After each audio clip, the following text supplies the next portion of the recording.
నవీన్, వంశీ గారు మాట్లాడితేనే కానీ నవీన్ మాట్లాడను అని అందాం అనుకున్నాడు, కానీ నవీన్ మాట్లాడిస్తే బెటర్, ఆయన మాట్లాడు.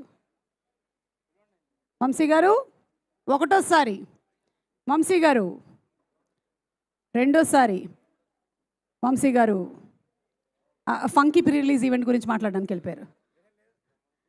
వంశీ గారు ఒక్కసారి మీరంట, just at least be on stage please. వస్తున్నారా? Yeah okay. So anyway, I think Naveen, how is this feeling? 100 crore feel ఆయన వచ్చిన తర్వాత చెప్తారా? Okay okay.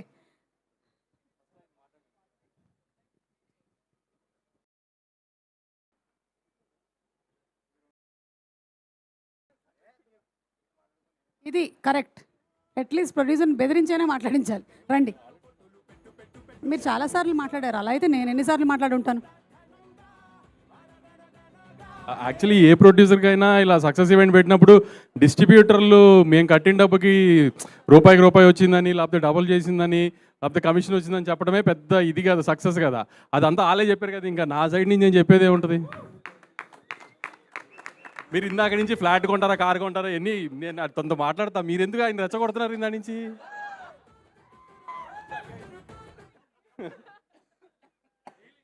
మీకు నాకు అంటే సంవత్సరానికి 2-4-5 సినిమాలు ఉంటాయి, మన 10 ఈవెంట్లు ఉంటాయి, 20 ఈవెంట్లు, మనం ఏం తర్వాత మాట్లాడుకోవచ్చు కదా. 2 సంవత్సరాలకు ఒకసారి హీరో సినిమా చేస్తాడు, అతన్ని ఎందుకు రెచ్చగొడుతున్నారు మీరు మధ్యలో?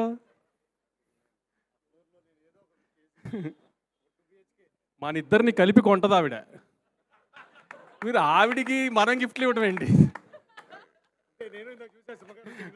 అదే అందుకే అంటున్నా. ఇక్కడ నుంచి ఓవర్ టు నవీన్. ఇంకా నా మంత్లీ ఈఎంఐ మీకు పంపిస్తూ ఉండండి.